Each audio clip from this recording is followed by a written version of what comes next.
Nah itu tadi ya, kalau nyeri itu ternyata nggak enak banget. Benar, biasanya juga orang juga banyak banget yang mengeluh nyeri. Iya. Dan apalagi wanita ya, ada period, ada ngelahirin, Aduh, kasihan udah banget. deh Apalagi ya. kalau nyeri, kalau misalkan ada permasalahan dalam rumah tangga ya, nyeri banget pasti Itu nyerinya di sini, ya, itu sakit perih, banget sakit, pastinya. tersayat-sayat. Oke, nah dokter Sekarang kita bahas yang hijau-hijau aja deh, sesuai dengan warna baju Dokter Sabrina Raisa iya, hijau bener. ya. Iya. Mirip ya, ini ada daun poh-pohan nih Dokter Vito. Nah ini di Sunda terkenal banget nih. Nah ini sangat identitas ya orang Sunda ya, lalap-lalapan gitu ya. Salah satunya adalah si daun poh-pohan ini. Dia punya berjuta manfaat. Kita akan bahas khasiatnya. Tapi sebelum itu kita lihat dulu tayang berikut.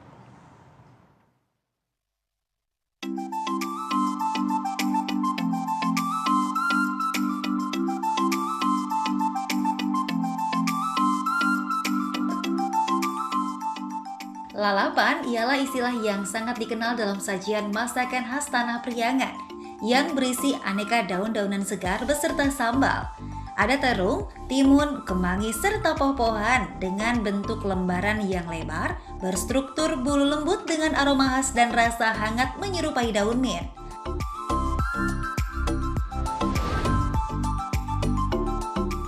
Selain di tanah air, tanaman bernama latin Pilea melastomoides ini juga banyak tersebar di wilayah Asia lainnya seperti Vietnam, India, Taiwan, Sri Lanka hingga Hong Kong.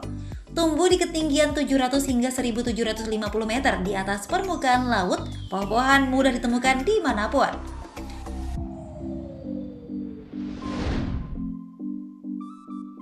Pohon-pohan oleh masyarakat juga kerap dijadikan sebagai tanaman obat, terlebih dengan rasanya yang unik dan baunya yang harum, sehingga bukan saja nikmat dikonsumsi, pohon-pohan bisa menyehatkan. Lalu apa saja khasiat dan kandungan nutrisi yang terkandung dalam pohon-pohan? Adakah efek samping bila dikonsumsi secara berlebih? Simak informasi lengkapnya di Hidup Sehat berikut ini.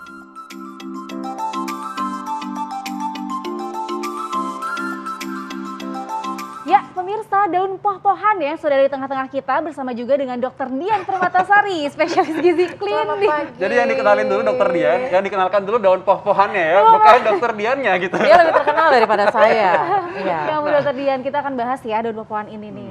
Nah oke, daun poh-pohan ini namanya lucu ya. Tapi ini ada fakta mitos yang juga lucu-lucu juga.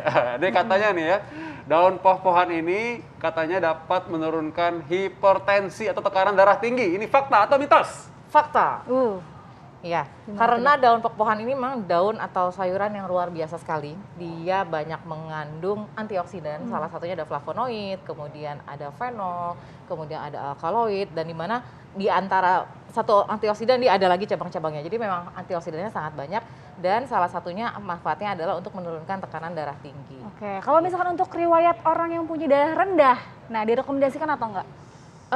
Namanya sayur-sayuran ya pastinya harusnya kita rekomendasikan. Tapi kan kalau untuk obat-obatan dia juga sebenarnya bukan yang utama. Jadi hanya sebagai suplementasi kalau untuk darah tinggi. Tetap ya pola hidup sehat, kemudian obat-obatan darah tinggi. Nah ini sebagai salah satu suplementasi atau tambahan untuk menurunkan tekanan darah. Jadi jangan khawatir kalau yang bilang ngakunya darah rendah, lalu jadi turun banget itu enggak. Enggak, Ya, tenang aja, tenang. Iya. Selanjutnya fakta mitos selanjutnya dokter, katanya si daun poh-pohan ini dapat mengurangi asam urat. Ini fakta atau mitos dok? Ini juga fakta, tapi sayangnya penelitiannya juga banyak. Jadi memang baru sedikit penelitiannya, jadi memang harus ada penelitian lebih lanjut mengenai daun poh-pohan ini untuk dapat menurunkan asam urat. Tapi kalau misalnya orang yang punya asam urat kan katanya kadang-kadang dibilang nggak boleh makan sayuran Hijau-hijau. hijau. Nah ini hijau nih. Itu dia, makanya kenapa masih butuh penelitian tambahan, karena ya asam urat itu kan di semua makanan kan banyak ya. Yang terbanyak sih sebenarnya pada protein hewani, bukan di sayur-sayuran daun warna hijau. Jadi masih boleh dikonsumsi, tapi mungkin hanya seminggu 1 sampai 2 kali, tidak terlalu sering. Baik, berarti kalau untuk penderita asam urat mungkin harus agak berhati-hati juga ya. Betul. Untuk si Dan sayuran dan asam urat kan sifatnya sensitif ya. Tiap orang tuh beda-beda. Ada yang misalnya Vito asam urat tapi dia cocok makan kangkung, tapi Raisa tidak cocok makan kangkung. Betul, jadi memang setiap orang bisa beda-beda. Jadi nggak selalu sayuran hijau ini tidak boleh bagi orang yang asam urat. Betul, tinggi masih gitu boleh sekali. Ya, Fakta mitos selanjutnya, nah dokter, ini katanya si daun pohon ini dapat menurunkan kadar gula darah. Ini fakta atau mitos? Ini sangat fakta, penelitiannya banyak dan memang bagus ya. Jadi ada yang mengatakan bahwa air rebusannya itu bagus untuk menurunkan gula darah. Kemudian ada yang ekstraknya juga. Nah, yang ekstrak ini dilakukan pada tikus ya. Jadi 7 sampai 14 hari si tikus ini diberikan ekstrak dari daun pohon selama 2 minggu, kemudian dilihat hasilnya ternyata gula darahnya menurun sampai 60%. Wow. Ya, dan dia memiliki efek hipoglikemik, dia memperbaiki sensitivitas insulin, dia memperbaiki regenerasi sel beta dari pankreas, yaitu semuanya terkait dengan diabetes mellitus. Wah, ini pas banget nih kalau misalkan orang yang suka makan nasi pakai lalapan ya. Mungkin lalapannya daun popohan biar nasinya nggak terlalu tinggi. Kadar gulanya bisa agak diturunin Iya. ya. Nah, terus tapi tadi kan dibilang kan itu kan dalam bentuk ekstrak ya, Dok ya. Betul. Kalau langsung dimakan gini gimana untuk menurunkan Boleh, gula? Berapa tapi banyak? kalau bentuk ekstrak itu kan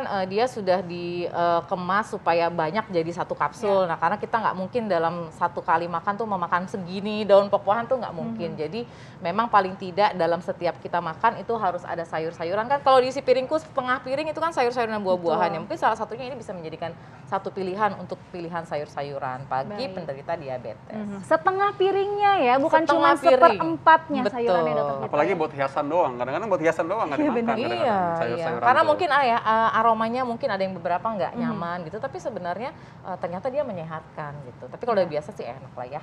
Iya, betul sekali. Saya udah kebayang pakai sambal nih daun popohan, pakai cabe, cobek ya. Wah, oke. Berikutnya lagi nih. Katanya daun popohan ini punya manfaat yang baik untuk mencegah pengeroposan tulang. Ini fakta atau mitos? Fakta.